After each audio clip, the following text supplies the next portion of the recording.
in order to get the lock out, you have to peel off the inner skin, the weather shield they call it, and if you're really careful you can reuse it. It's got a sticky mastic finish, and then you have to undo the 3 Torx fittings that hold it in place.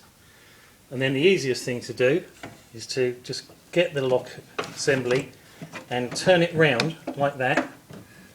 Just there you can see where it connects to the rod to the handle. Now you need to get some pliers and just pinch that, and then that pops out. I make it sound easy, but it is relatively easy. So just get that on the 2 ears, give it a good squeeze, and then pop it through. You can see it's got a little ear on it, and you mustn't break those because otherwise it won't connect back together. Remember, we're going to push it in that way and turn it, so when it's back in place, this is the piece that you can see. Right, the lock then comes out, and it's got these 2 electrical connections.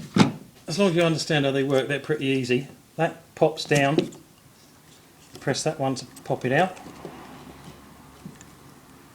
and this one, the popper slide, is on the bottom, so you press that to pull it apart. So that's the big one. Pressing that down, push that down, and this one, it's just got a thing there you press and it comes apart. There's the lock mechanism. This one is slightly different to the one that came out of the car. I don't know really why it should be, just a later modification.